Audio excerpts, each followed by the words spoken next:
A constitutional right to an adequate education. Does it exist? I'm Scott Ott, and this episode of Right Angle is brought to you by the members at BillWhittle.com. I'm with Bill Whittle and Stephen Green. And gentlemen, the Sixth Circuit Court of Appeals, that's a U.S. Circuit Court, has overturned a district court ruling and said that public school students in Michigan, specifically Detroit to be particular about it, have a constitutional right to an adequate education. This was not found at the district court level, and in fact, this overturned a district court ruling. But basically, we're talking about 14th Amendment due process rights, and because Michigan, the state of Michigan, provides an adequate education at schools outside of Detroit. The people who are in Detroit are being deprived of that. The plaintiffs who brought this case include a student who was finished at the top of his class at a city school and found himself struggling and out of his depth at a community college, and now has gone into some tutoring because of the remedial needs that he had. But they basically claimed that Detroit public schools are rodent-infested places that don't have the right textbooks or adequate numbers of them, that have unqualified teachers or teachers that just don't show up, and that the court agreed has basically have not provided a basic foundation in literacy. In one particular case, an advanced high school reading group was working at a fourth grade level. Now, Stephen Green, I think that most people could agree that no school should be this bad, but does it rise to the level of a breach of a person's constitutional rights to not get a basic education from a government entity that is tasked by the state and overseen by the state to do so? Well, keep in mind, we've got the federal constitution that establishes the United States of America as we know it. And then we have 50 smaller states that each have their own constitutions, and those constitutions determine the subset of rules in each one of those states. Now, in between segments, I did a little something. I pulled up the text of the Constitution online, which you can do. It's all right there. And I hit Command F, which pulls up a little find window for the text on that webpage. Or if you're a Windows user, you hit Control F and it'll do the same thing. And I typed in education on this text of the Constitution. Nothing came up.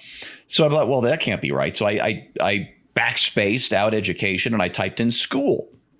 That wasn't in there either. Well, clearly, it's got to be in the Bill of Rights. It's got to be one of the amendments.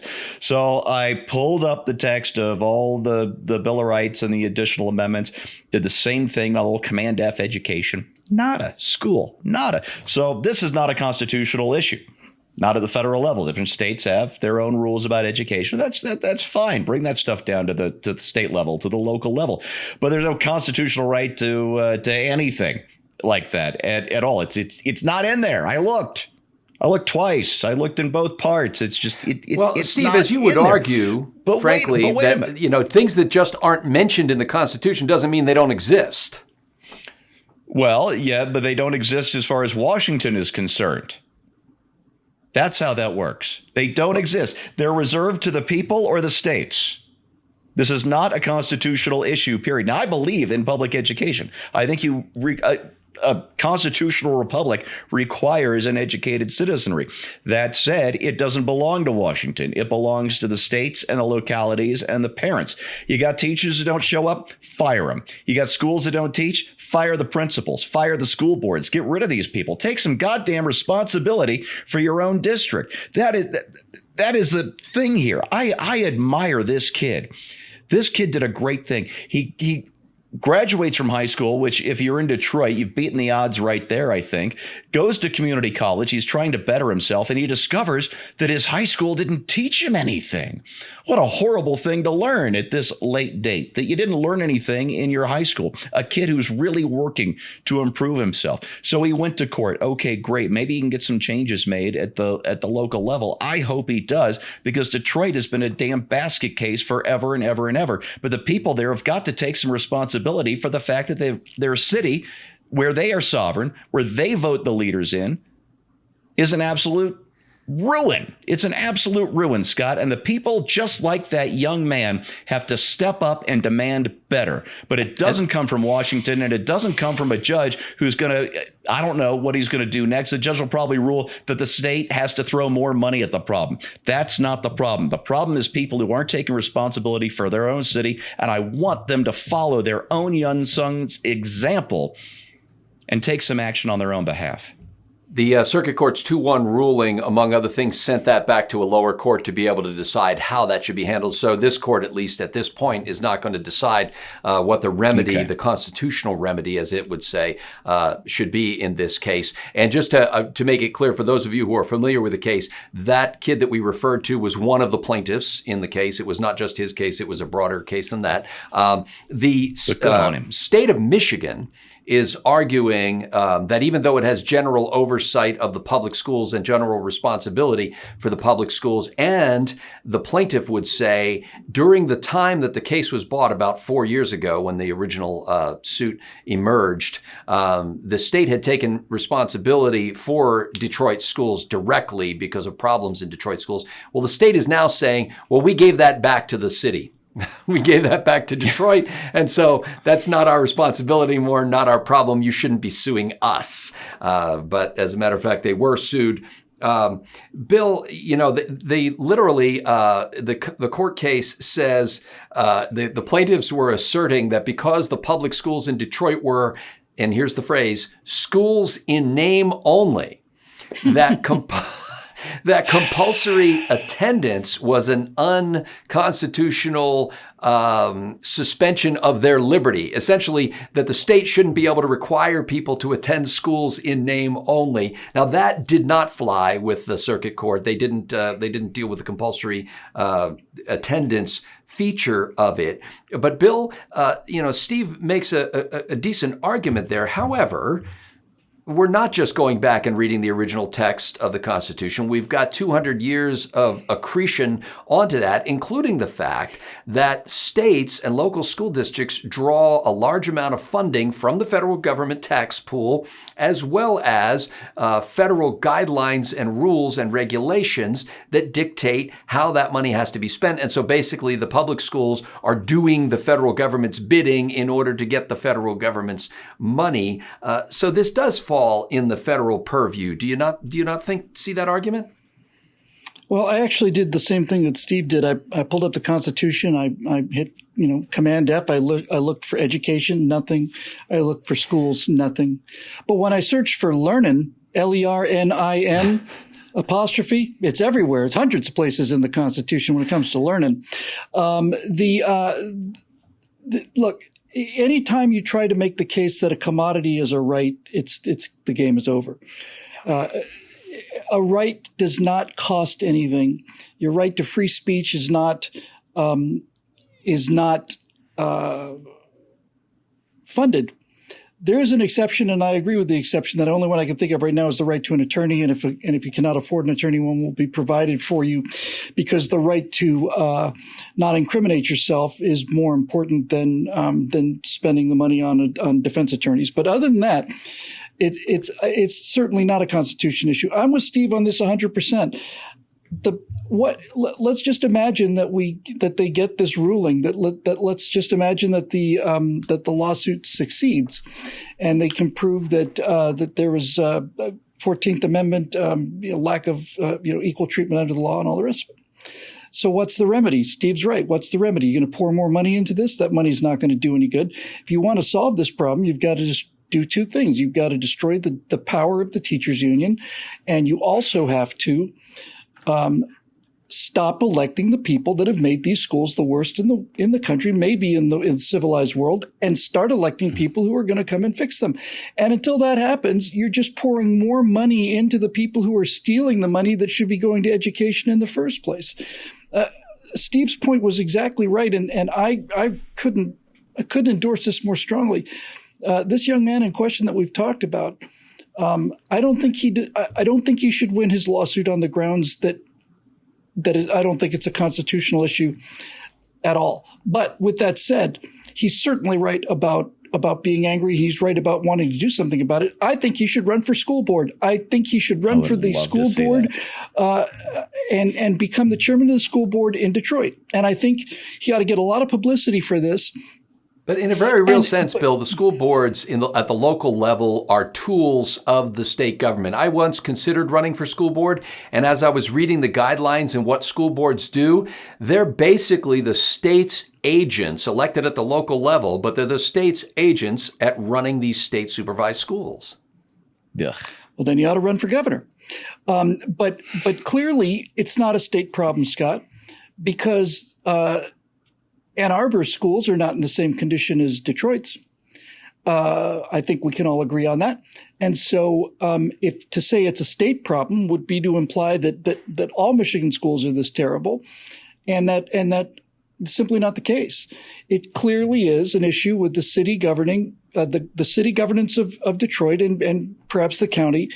But until you make political change in the people who make the decisions about whether or not to spend this money on teachers and schools and pest control, rather than Lincoln Navigators, which was the case in Detroit or Baltimore, where basically a school official got a brand new Lincoln Navigator, and he wanted the black seats, but it came with gray, so he spent school board money to get a second one and added $1,500 to rush it. So until you get rid of this kind of thing, the problem's not going to go away. And I think the bigger tragedy here is again what Steve kind of pointed out. It's not just that these people are being deprived of an education. They're also being deprived of the sense of initiative and responsibility necessary to fix this problem. It's going to be up to them to fix this problem. And fixing the problem has enormous barriers to it, enormous. Second biggest barrier is the power of these teachers unions who are determined to retain teachers at any price, no matter how awful they are.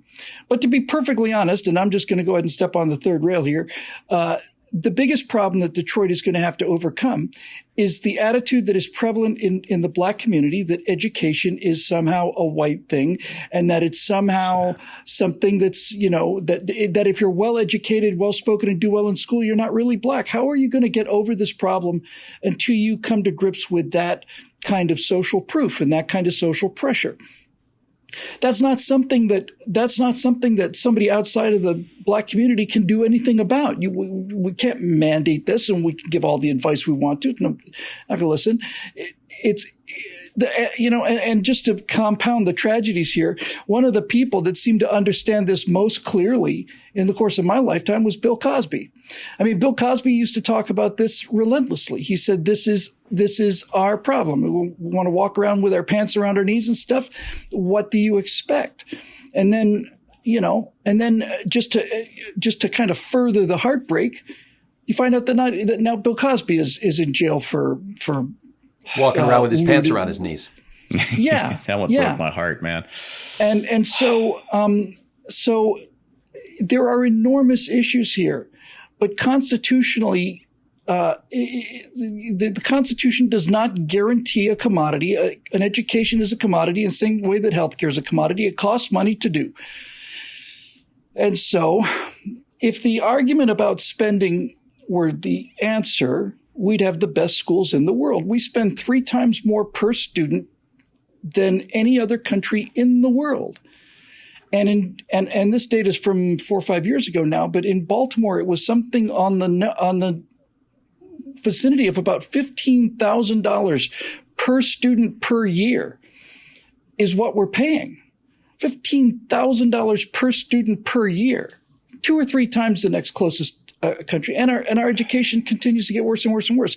And a lot of this is due to the Department of Education. If you look at the Department of Education when it was founded and you do a graph, what you'll find is federal expenditures go up and high school test scores go down. And the more Department of Education we have, the worse things get.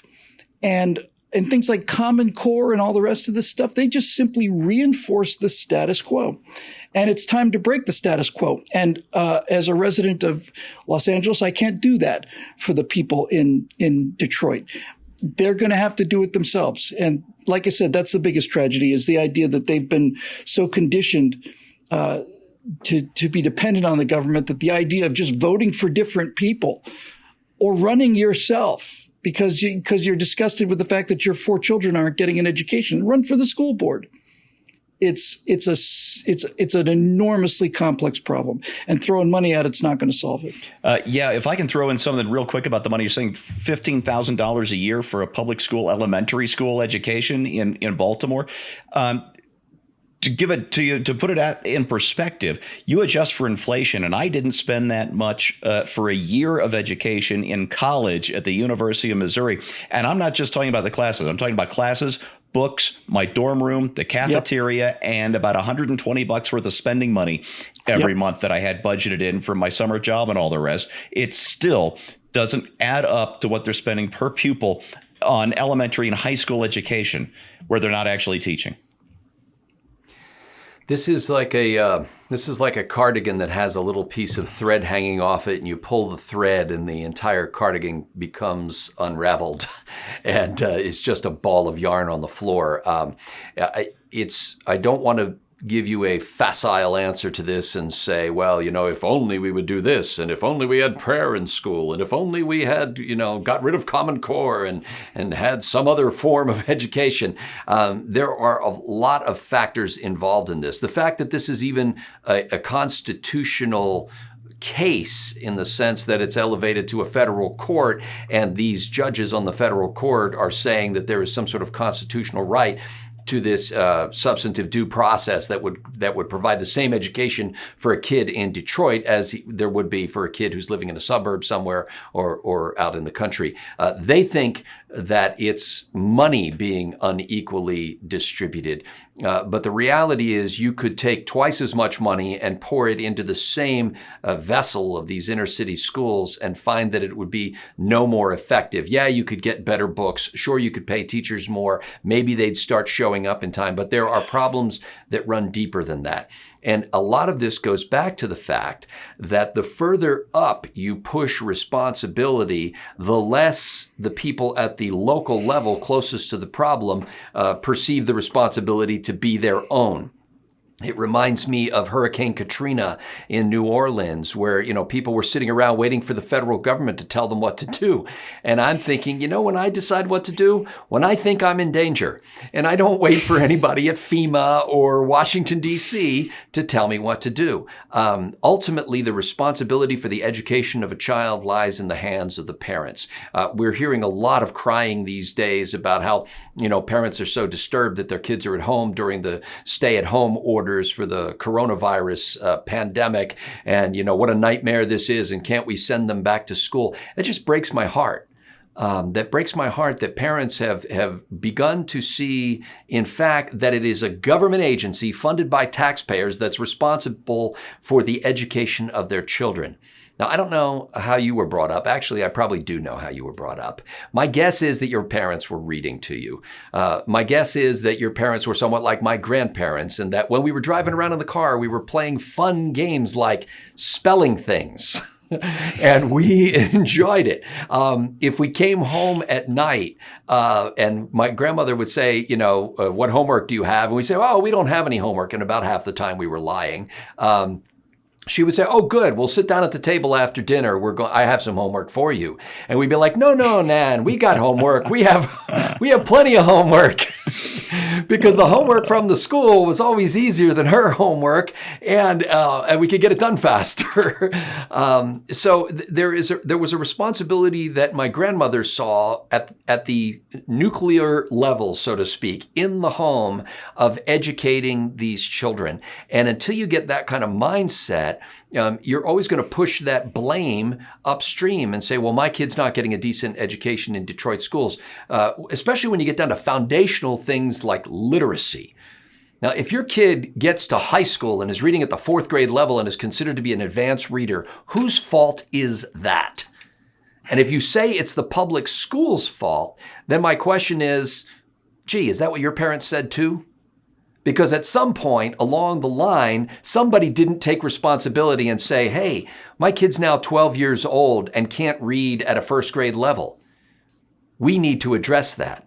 And we need to address that right here and right now, because no matter how poor the family, you can access a book, a newspaper, the Bible, something. You've got something in your home that has words printed on it, a box of pancake mix. Something has words on it that you can start to educate your kids. And so it really bothers me. I sympathize with the plaintiffs in this case who say, look, we've got these rodent-infested schools where teachers don't show up, where teachers are unqualified, where we have books that aren't appropriate for the classes, where we have advanced level students reading at a 4th grade level in senior high school. All of that, legitimate complaint. But what they're not seeing is that the problem lies with the home first and then in the local community. I don't like the fact that the states and federal government have largely taken over that responsibility, because it lets the local people say, well, if things aren't going well, it's state policy. It's federal guidelines. We don't get enough money coming out of Washington, D.C. Every other product and service in existence varies in quality and price depending on where you are. And education is not McDonald's. You don't stamp out hamburgers with a little cookie cutter and in the school system. So you're not going to get the same quality no matter how much you put into it or no matter how you do it. And frankly, I think there needs to be a different approach in urban schools than there does in suburban schools, for the very same reason that everything else is done differently in the cities. And you can't say, well, it works in the suburbs. Why doesn't it work here? Because there are different problems in the cities. In any case, all of this boils down to the local level. It boils down to the home. And as much as I'm sympathetic with the plaintiffs in this case, I don't want to see any more things being pushed upstream, not because I don't think that people have an equal right to a basic education in this country, but because they are much less likely to get it the further away from home we push the nexus of responsibility. For Bill Whittle and Stephen Green, I'm Scott Ott. Thanks to the members at BillWhittle.com for making Right Angle possible.